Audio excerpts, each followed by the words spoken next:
Welcome to the Masters in Motion podcast, where we empower masters athletes to reach their full potential. Join us as we delve into the world of CrossFit and showcase the strength, resilience, and determination of masters athletes because we love this sport. I'm Jason Grubb, and I'm here with Rick Stevenson. We are on episode 41 of the podcast, and really, it's a great time of year, Rick. I think next week is Thanksgiving. You got any big plans? Yeah. We're going to be here to get Nice. my middle daughter from the airport. She'll be flying home from college, and I'd be excited. We'll have everybody around. I'm working around the holiday. I don't have time off really much because I need time off in 2 weeks, 3 weeks for Legends. So we're right around the corner from that. That's exciting too. Getting ready to go. It's all coming so fast. Like the fact that next week is Thanksgiving, and then you're right, 2 weeks after that we'll be hanging out in a house. The Masters in Motion podcast official house, we'll call it. House. Yes. Yep. In Tempe. In Tempe, Arizona. It's going to be great. Well, we want to jump right into it today, guys. We've got a special guest. She is the co-founder of Thirdzy. You've heard me mention Thirdzy on the podcast before. Just to be transparent, they are a sponsor for me as an athlete. They are not a sponsor of the podcast. So it's just been a recovery supplement that I take before bed, and I've used it for 18 months, and it's been just such a dramatic improvement in my overall recovery and sleep. In fact, when I was wearing a Whoop at the time, I saw all my yellow recovery days turn to green. And we'll actually get into it with Dr. Justine about how once you get in the green, when you have something like this, green becomes normal and eventually it becomes yellow. But you have to listen to the interview as she explains why when your sleep actually improves, your HRV and your heart rate, all that stuff actually improves when you're wearing wearables that have a 30-day lag average. Your numbers actually don't look as good over time. It's a weird way of saying it. I'm not sure how to introduce that. She goes into in-depth discussion on sleep trackers, good sleep patterns, good sleep habits, how to get the best sleep, which is you're not gonna believe what she suggests to get the best sleep from a habit standpoint. It was not the first thing I thought of, or the second thing I thought of when she was talking to us about that, Rick. And I think this was just a really fun interview. Don't you agree? Absolutely. I learned a lot. I'm excited. Actually, I think I'm always excited to go to sleep. Come full circle. But, no, we learned a lot. And she has quite an interesting product out there in the market. And, after listening to you talk about it for so long, I decided to try it, full transparency. I'm only 2 weeks in, and I've feel a lot better, even though I know I'm not sleeping nearly enough. I think it's helping with quality, and she dives into that topic as well, and I think that's important. So enjoy. It's really good stuff. It's really good stuff, guys. And we'll just jump into it right now. We've got Dr. Justine here from Thirdzy and the co-founder of Thirdzy, which is, if those of you that know me know that I love Thirdzy. I've used Thirdzy for 18 months now or so every night. I don't think I've ever missed a night, and I absolutely love it. So we are so excited to have you on the podcast just so we can get to know, the background, like why create Thirdzy? What do you know about sleep? What's your background? Actually answer just all of the questions that we might have. We're going to share with you, or we're going to fire at will. So first of all, tell us about yourself. Like how did this get started? I guess your first question. Ooh, I'll try to keep the more condensed version. So I studied health sciences and biochemistry, and then I practiced as a chiropractor in private practice for a number of years. And when I was a student to become a chiropractor, I got very into nutrition, and I also started working out and joined my first CrossFit gym. So I think I joined my first CrossFit gym in 2012 because a mentor of mine basically said, you're a small woman. I'm like 5'4". He was like, you're a small woman. If you're going to have a career as a chiropractor, you're going to need to get strong and you're going to need to stay in good shape. So which was great advice. Makes totally sense. makes sense. Makes and I got so I got very into nutrition, and then I got very into lifting weights, and then very into CrossFit. And so when I started practicing full time as a chiropractor, I was also working with people kind of across that health spectrum of, nutrition, taking care of their musculoskeletal system. So, adjustments, work on their, muscles, mobility, that kind of stuff too. And then also I was coaching CrossFit as well. And so and the chiropractors that I worked with actually owned the gym. So we had kind of this multidisciplinary, really holistic approach to helping people to stay healthy and do well in their lives. And after a number of years in practice, 7 years in practice, I actually did have a shoulder injury from practice that got then also kind of worse with CrossFit, and eventually was really having trouble keeping up with the hands-on part of practicing, but was still really passionate about helping people with the nutrition and their training and that kind of stuff. And, going into COVID, a lot of things really changed. A lot of, having to socially distance and be away from people, gyms closing, all that kind of stuff. Was doing some work from home, but there wasn't, there was kind of like a big gap in my life there. And one day my partner, who's actually also my husband, and I were sitting around talking, and we had also realized with COVID that our mood was really different. The way that we were sleeping was really different. And we kind of looked at each other one day and we're like, why are we sad all the time? And we had started tracking our sleep. So actually I have an Oura ring. I also have a Whoop band and an Apple Watch. They're literally all charging right now. I should have kitted up for this, but I couldn't. And so I had my first sleep tracker, and I was noticing that I was waking up in the morning and not feeling like I had slept. So even though I was falling asleep at night, getting kind of 8-ish hours of sleep, I was not waking up feeling rested. I was waking up in the morning, still feeling tired, still feeling like under recovered. And so I started looking around and being like, well, I can't really change all of my habits. Like I had some of the basics done, like I have a good mattress, blackout curtains, that kind of stuff. And I was like, well, I can't dramatically change my habits because I can't even leave my house right now. And I would really love to kind of figure out if there's a way that I could support my body to like better create the biochemistry that I need to sleep better. And is there a way to do that? And so then I started doing a lot of internet research and looking at different supplements and stuff like that, because that's a default position that I tend to go to with the biochem background I have. And I realized that just about everything on the market, especially things that were combined supplements, had melatonin in it. Mm-hmm. And I didn't want to take melatonin every day because I know enough about hormones and the feedback system of how your hormones operate. And I was like, this isn't something that it has a use case for sure. Like if you're jet lagged, if you have sporadic sleep schedules, but I was like, this isn't going to help me solve the quality issue, which is that my heart rate's not getting low enough at night. My HRV isn't improving until right before I wake up. My deep sleep isn't deep enough or long enough, and I'm not getting enough REM sleep. Like it was like all of the quality aspects of my sleep, and that isn't actually what melatonin does either. So, but is there a dependency on melatonin? Can that be developed over time? And I'm asking that from a complete, I know nothing. Asking for a friend. It's fair, perspective. That's a really good question. Yeah. So there's both. So for a lot of people will build up a dependency in that kind of anything that you take that your body already produces in large amounts, particularly hormones, work on a feedback system. So that's one of the challenges, for people taking like any kind of anabolic hormones or people who start to augment with testosterone and hormone replacement therapies and stuff like that, is basically once you start giving your body stuff from the external, like you start giving it to yourself instead of producing it on your own, your body's like, well, I guess we don't need to make this anymore. Yeah, it's coming in. Right? Yeah. Interesting. I'm getting it anyways. Making stuff that we're getting from elsewhere. And so with melatonin, that does happen. And then the other thing is that our bodies make very little melatonin. So in a normal kind of melatonin response at night, you might make like 0.3 milligrams on like a high end, if you're like a real melatonin producer. Okay. And, most supplements have like 3, 5, 9, 10 or more milligrams of melatonin. So people are taking these like super physiological amounts.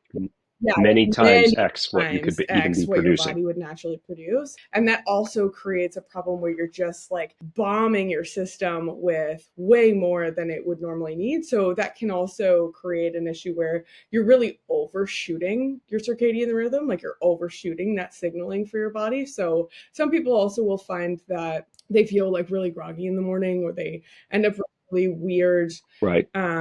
patterns with their sleep where they fall asleep really Mhm. hard and then they'll wake up and they'll be really awake. And so it can, everybody's body's a little bit different. And so I think some people are more Right. prone to having dependency issues, period. Like people's bodies have like different levels of efficiency in terms of how quickly they'll dial up or dial down their own hormone production. And a lot of people, I've actually had people come up to me at CrossFit events, because we do events sometimes for the business, and they'll be like, oh yeah, I've gotten up to like 40 milligrams of melatonin a night, because that's how much, because you start with a Whoa. bit and then they feel like it's not working that well, so then you add more, right? And then, It's not regular, or you're not getting Yeah. that rested feeling. Okay. So you didn't want melatonin in Exactly. I did not your for product. those reasons, and because all of your hormones play together, and melatonin also plays with your other metabolics. So typically we'll see that people have higher levels of melatonin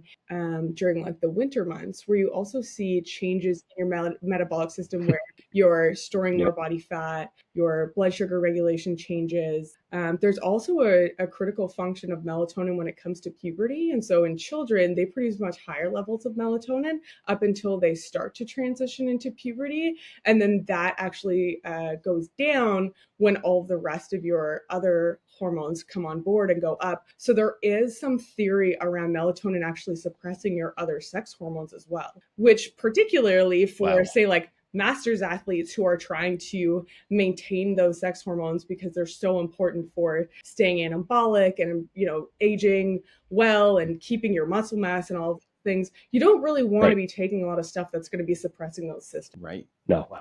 Good point. Okay, so you don't have that, but also, what else didn't you want in the product, which I think is popular out there?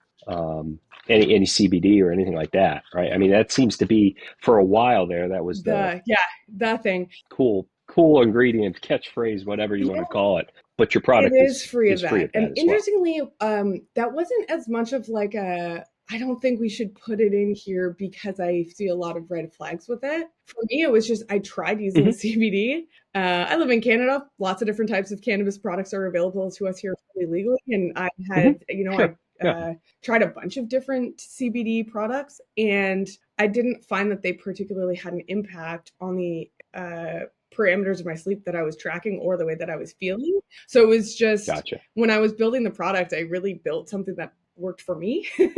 and that isn't something that worked for me. Well, I was going to say that's real interesting because you have a market now of users, but I mean, it worked for you initially in your co-founder as well, but the fact that you've received such good feedback, the formula is spot on. If it's working for everybody else. The other really serendipitous thing about not having CBD in it is that a lot of people, like I know that there's a lot of people who, for instance, are like military personnel, and some people who have different types of jobs who also just like can't take that kind of stuff either. And so we've realized, when people are looking around for like products and they're like, oh, I can't take that because it has that in it, or I can't take that because it has that in it. We've been fortunate in that both the ingredients that worked for us that were really well researched and that I felt like I wanted to take all the time tend to fall into this category of like, there's very few people who there's kind of nothing in there that most people don't want to take or are trying to avoid. Right. So what helped you? What did you end up crafting? Go ahead. Yeah, I was gonna say, how did you end up crafting this final version of this? I mean, I was attracted by L-tryptophan. That sounds great. It was something I was already taking solo by myself because I had been experimenting with L-tryptophan, magnesium as well, and I didn't have to use those anymore once Thirdzy came into my life. But what are some of the other ingredients and why were they included? Sure. So, and actually I will come back to the L-tryptophan. We recently took that out of the product, and I can also explain why that's not in there anymore. I know. I trust you. Listen, I trust you. It's fine. It was a very recent change that we like literally last month started shipping a newer version of the product, and we took that out. So I can speak to that as well. Okay. So the things There we that are go. in it are GABA, which is your main neurotransmitter that contributes to actually like going from being awake to being asleep. But it's also like I'm going to just get sciencey. It's your main inhibitory neurotransmitter, which means it is the thing that can pump the brakes on kind of everything else, because almost all of your other neurotransmitters are excitatory, right? So you've got like acetylcholine, and you've got dopamine and serotonin, all these things that keep you like up and on all day long, that we're all trying to get more of, and we get more of when we work out and kind of that kind of thing. And GABA is really the counterbalance to all of those things. And when we're stressed and we're using a lot of stimulants and we're doing a lot of other stuff, we tend to run low. We'll burn through our GABA. So it's got GABA in there, and that is like a really great support for sleep. It also has L-theanine in it. And L-theanine is an amino acid that is found in green tea. So it's this naturally occurring amino acid, but it's not a protein building amino acid. It has other functionality, and it actually will help to encourage your brain to make different brain waves. So it also works to counteract overstimulation. So some people will actually recognize that ingredient if they ever use energy drinks, because if you take an energy drink and you stack it with a ton of stimulants and then you put L-theanine in it, you won't feel overstimulated and jittery from the stimulants you're taking, because it actually is so effective at helping to like tame overstimulation and calm anxiety that they tend to throw it in energy drinks so that they can like really pack a lot of that stuff in there without like really mangling your system. Sad to say, I recognize that name from those cans. Yeah. That's the but I didn't say that. That was from a friend too. Yeah, I know somebody told me about that, right? yeah, exactly. Yeah. And that then magnesium, which is something that kind of everybody needs to take more of. Yeah, it's your classic. It's like the mineral that it's kind of like the mineral version of GABA, in that most other minerals are excitatory as well. So to regulate your neurological firing, your muscle firing, so you don't get cramps and all that kind of stuff, you need to have enough magnesium, because if you have too much calcium, potassium, you're going to have overfiring. You're going to have trouble where like you can even get like too rapid of a heart rate and that kind of stuff. So magnesium helps to calm your system. It also has, I mean, it's involved in almost 300 different enzymatic reactions in the body. It's like it's one of those supplements everybody should be taking every day, because we don't get enough of it in our diets, and it's valuable. Like your body uses it in a lot of very productive ways. So one of which is also then biochemical pathways to produce the chemistry that you need in your brain for good sleep. So it contributes to your own production of melatonin and serotonin. It contributes to your production of proper brain waves during sleep, strong sleep spindles, which is like the electrical activity. And then the last thing that's in there, which is a little bit of a dark horse, and this actually was kind of the one, it was the thing that made me think that I should make a product, which is going to sound really strange, which is the collagen. Right. Bingo. So the collagen, like, you know, most people take it for either their joint health or their hair, skin, and nails, right? Because that's kind of what we've heard about it being good for. Some people take it for their gut health because they've heard that it helps with that, and it's anti-inflammatory, which also it does. But the other really cool thing about collagen is that it's 1/3 this amino acid called glycine. And glycine can act very similar to GABA. It can act like an inhibitory neurotransmitter. And it actually helps to calm your system. It helps to lower core body temperature at night so that you will drop into a deep sleep faster. And in studies with people taking 3 grams of glycine before bed, they've shown improvements in sleep quality on brain studies done during sleep. So like better sleep architecture, improved transition between your different sleep cycles, and less fatigue the next day on the same amount of sleep. Wow. Boy, is that going to be valuable over time. So when I started learning that about glycine and collagen, I was like already taking collagen, and I was like, why don't I just start taking this before bed? And I think an article I read in kind of preparation for this had hinted at that and said, if you are taking collagen, you should. I think maybe not knowing exactly that specific collagen, I've been always had put it in my coffee or something like that in the morning. But the article said, flip it, take it before you go to sleep. Well, here it's already in there. Now, how are you able to craft that? You know, adding adding collagen, which is, would you say it was a lot of glycine in there, and it doesn't. The mix had to work well to begin with to produce Thirdzy, though. I mean, you couldn't have one ingredient that then blocked everything else or something. But that's leave it up to you, the scientist, right? Behind, we don't. Yeah. We just trust that it works. But were there trial and errors? I mean, how'd you come up with the right? So it was a mix? bit of trial and error. So I definitely did a lot of research. You may have gathered at this point that I'm kind of a super nerd. So I've read every study on every supplement that might contribute to good sleep that's out there. And then I started taking, like, literally ordering different individual ingredients and taking them on their own in combination with each other, starting to see, like, okay, if I take this much of this with this much of this, how do I feel? How do I feel in the morning? What does my sleep tracker say? All of those things. And then once I had landed on something that was working well for me and that really I could take a look at the science and be like, this should work well for a lot of other people. And I can't see any counterindications from mixing these things. That was when we decided, had kind of started to talk about the fact that, like, this, what we're making right here doesn't actually exist yet on shelf. And if it works for me, I couldn't find something exactly like it, maybe other people would want. But then you put the super good flavor to it also. I mean, anything, wait a minute here. Strawberry lemonade. So, I mean, anything lemonade, you got me hooked. But, the flavoring has to be a component that doesn't inhibit anything either, too. I mean, I'm sure that's between you and how you produce the product. It's strange. We've had, like, flavor is hard. Flavor is hard because I think it's delicious. My, like, 8 and 9-year-old stepchildren, like, love it. They think it's like Kool-Aid. We'll give them little scoops sometimes, especially after their, like, soccer games at night and they need to wind down. And so I just assumed everybody's going to love this. And just, sometimes we get people who are like, I hate it. That's like, I don't want something this, like, can you make a chocolate acidic tasting or something like for that. Unflavored? Right.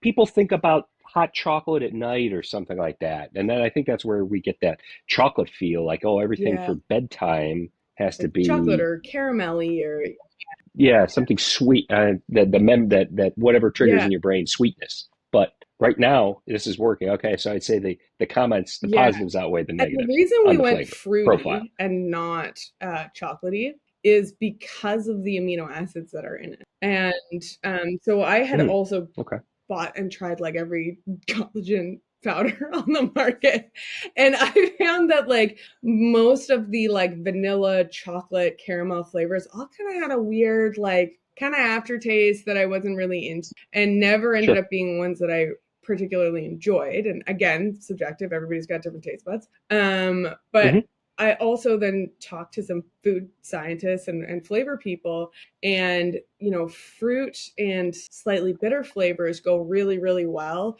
with amino acids and kind of more medical ingredients because they tend to mask those ingredients better. And so that was where we ended up going in that kind of, like, fruity strawberry lemonade direction, because after, then also trying a lot of different kind of fruity flavors of collagen powders, I was like, oh yeah, that's probably why I actually like all these ones better, because you don't really taste the whatever that kind of, like, amino acidy collagen-y aftertaste flavor is. If you've ever done there is that kind of aftertaste, and I find you get a lot less of that when you go with it. It's not necessarily medicine, but it's just, here it tastes almost like I don't on this podcast, I don't want to use the term soft drink, but it does have just a flavor to it where there's not an after, medicine-y taste. Yeah, that's what we're shooting for. So Justine, really quick, what is it like? Yeah, I was gonna ask, what is it like to start a supplement company? And you can be brief on this. I think we're more interested in sleep, but just as a side note on the business side, I remember thinking that at one point in my life, I was like, I want to build a supplement company. And then I looked into it briefly and was immediately overwhelmed and decided this is nothing that I can do. It's a massive, massive capital expenditure. You've got to build product, inventory, packaging, all of those things. Talk briefly about taking that leap on your part. The leap. So I think there was a lot of ignorance at first, which was probably really helpful. It's one of those things where you just, when you start something, you don't realize how high the mountain is, and you just keep putting one foot in front of the other, and then eventually you're like, this is just where we're going now. Yeah, that can't was stop helpful. now. And I think I'm kind of maybe too much of an optimist in some ways. Like, I'm kind of one of those people who's like, how hard can this be? I'm gonna figure it out. It's been definitively hard. There definitely have been a lot of expenses. And businesses, like so many other things in life, where I think it's like becoming a parent, it's like, where you just there are so many things that you don't even realize that you're terrible at until you're doing them and having to figure it out. And don't get me wrong, there are like fabulous, rewarding moments. Like the very first time I actually held the product in my hand and was like, oh my God, this used to only exist in my head, and now it's like in my hands. That was amazing. Yeah. And when we get, awesome people like you guys who have tried the product and find it helpful, like that's so rewarding. But yeah, it's been, I mean, we haven't gone and raised venture capital, which a lot of supplement companies do. And we've really tried to build a brand that, we treat our customers like we would want to be treated, and just try to be doing business in a way that we feel good about.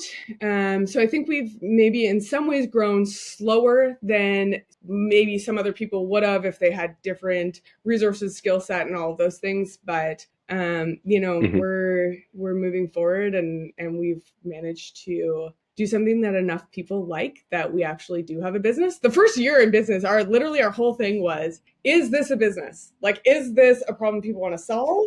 And do people want to solve it in this way? And we were willing to definitely invest in it, but we had, an amount of time, energy, effort, and money that we were willing to invest to be able to say, like, okay, if this is a no, it's not going to, like be a complete like deal breaker for our lives. So, and we got through the first year and we're like, I guess this is a business. And then you kind of figure out the next steps.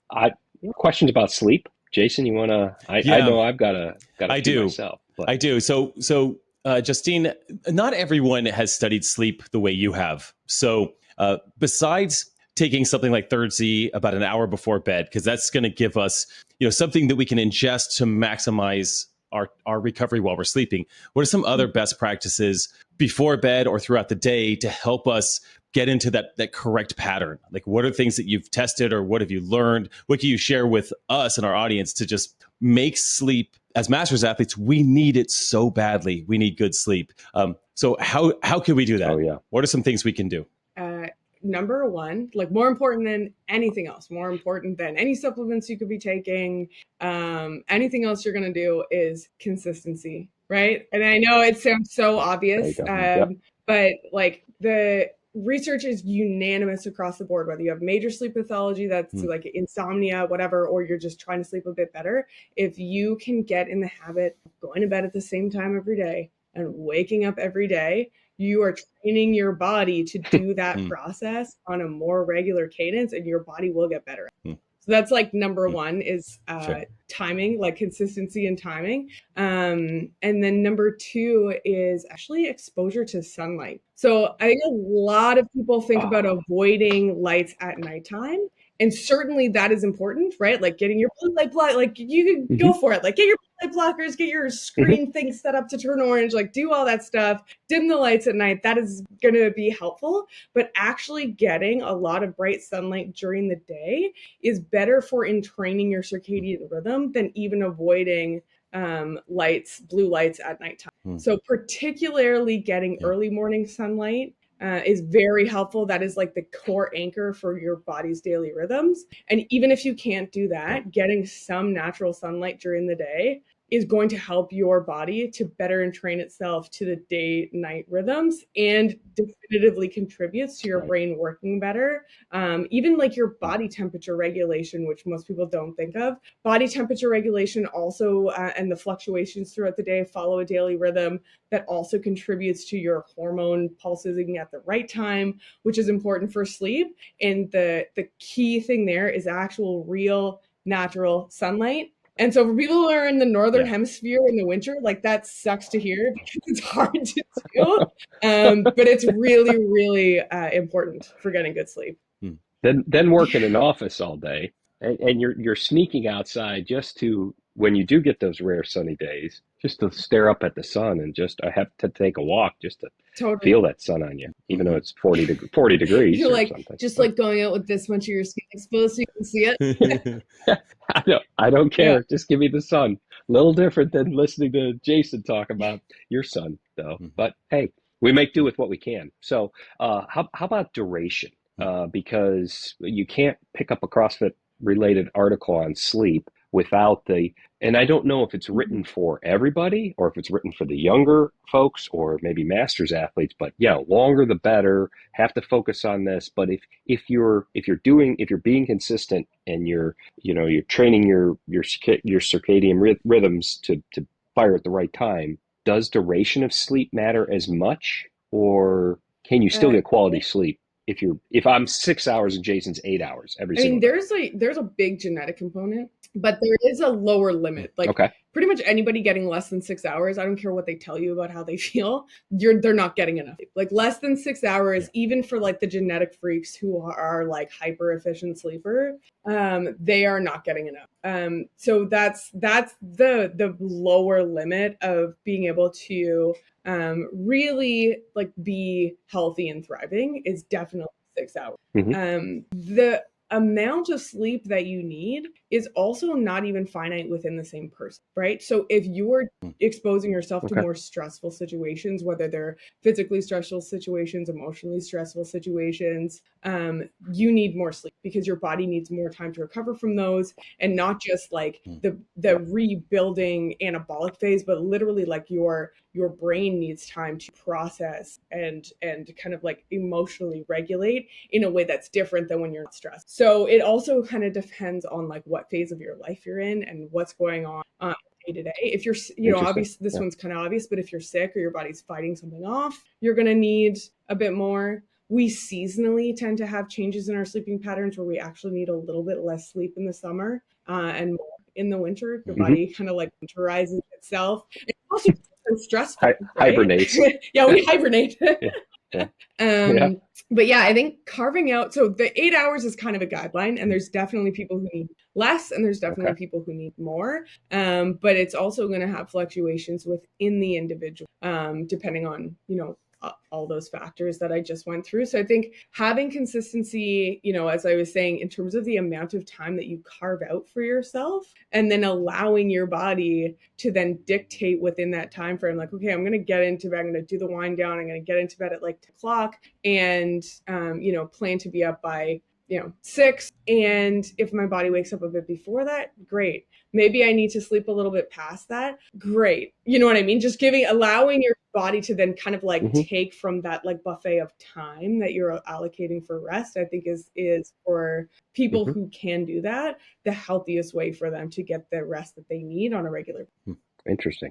That is fascinating. I find myself fluctuating throughout the year as well. Like summer, definitely don't feel like I need as much. Winter, definitely need more. Last night, definitely not enough. Like you just know, like I know myself. I know. And what's interesting is like when I'm stressed, I tend to inappropriately stay up later. I end up just staying on my phone later or in front of a screen a little bit later. And I tend to sabotage my sleep when I'm more stressed. It's a very peculiar thing. And then what ends up happening is it just catches me after 3 or 4 days of, I don't know, staying up too late because of stress or some activity. Like we just moved into a home from an RV. So it's been pretty stressful. Tighter and tighter. Yeah. Everything just, so the lack of sleep, like I felt it today in training, and it's time to catch up. Like tonight's the night to not necessarily catch up, but get back onto that rhythm that my body knows. So yeah, it's really interesting. But I also love first thing in the morning, sun in my eyes. That is standard. That is part of the routine. Absolutely. Got it. I know Rick goes and trains in the dark in the morning. I like to wake up when the sun, after the sun is up. So I do that. And then, little ice barrel, sun in my eyes for 10 or 20 minutes. But it's been a big factor of, helping me create a rhythm in my day. So I think that all that's fantastic advice. With that, how can people follow you, Justine? What's the best way to learn more from you? Because I think you've got a lot to share here. Obviously, we could follow Thirdzy HQ on Instagram as well. But do you have your own account? Is there ways that people can keep an eye on what you're up to? Yeah, I do. So I don't share as much as I used to on my own account, just because I do put out a lot through Thirdzy. But I am on Instagram at Dr. Justine Luchini. And, it's funny, I keep thinking I should put out more in my personal account. But, you guys know this. You end up with other projects, other things, and somehow it always takes a back burner. But, yeah. Yep. Literally having two Instagram accounts has made my life like absolute chaos. I hear 2x. It's too much. You're like, just give me one. One's too much. Well, I'm excited. Again, user of the product. Not nearly as long as Jason, but I went head first into Whoop during the pandemic. Like, I need to track everything. I need this, and I think it started to almost wear on me a little bit, because I would wake up and why weren't my numbers like this, and why wasn't I recovered here, and I have no Apple Watch, no Whoop, no nothing right now. I'm kind of a sleep tracking free agent.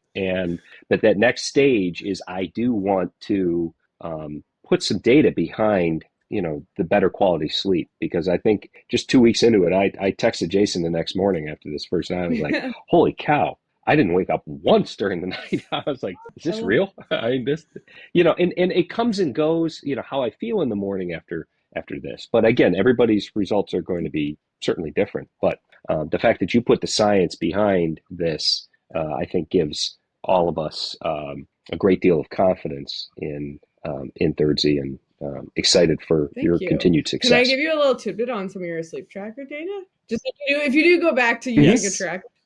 Yeah. Let's do it. Yeah, I need to. So I do think a lot of people get stressed out using the tracker. Because they're like, if they have they start to let it define their life.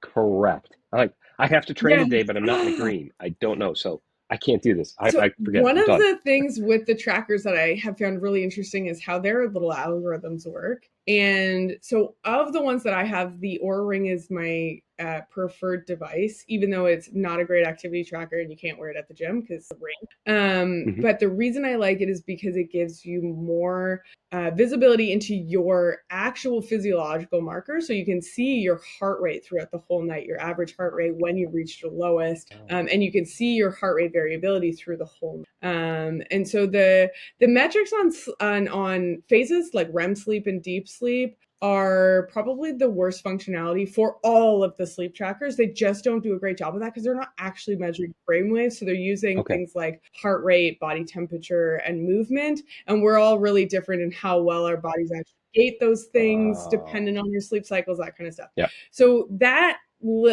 part, the deep sleep, REM sleep, everybody should take that with a bit of a grain of salt. Although if you're kind of trending in the right direction, like you have always gotten like really not very much deep sleep, and now it's showing that that's going up, you probably are actually seeing an improvement in your sleep quality. But the biggest thing to look at is your own heart rate and your own HRV, and not actually the score it gives you. Because, and Whoop is particularly interesting on this, it works on a 30-day kind of rolling average compared to you.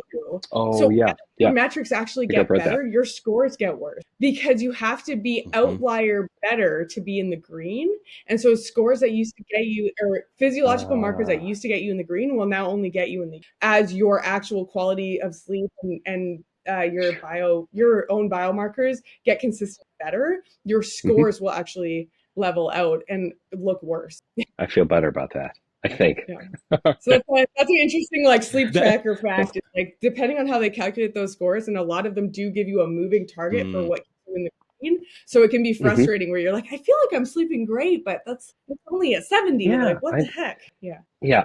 And certainly starting it out when everybody was locked down and you're like limited on everything. And I was like, well, this is not working out right, but stuck with it. So we'll see. Appreciate that. Cool. Well, thank you so much for having me. This has been great. Yes. Thank you for joining us. And Dr. Justine, we truly enjoyed it. Absolutely. And we will we'll put all of your links in the show notes, a link to Thirdzy with those that would like to order it, as well as links to follow you and follow Thirdzy HQ online or on the Instagrams and all the socials. And we'll have you on again in the future because we'll just keep tracking this and keep improving our sleep and our lives down the road. So thank you, Justine. We'll talk to you soon. Awesome. Thank you so much. Have a good night, guys. Thanks for tuning in to the Masters in Motion podcast. If you found this episode to be helpful, we'd be so grateful if you could take a moment to leave us a 5-star rating on Apple Podcasts or your preferred podcast app. Your support helps us reach more listeners and grow our Masters community. Until next time, get bolder, not older. See ya.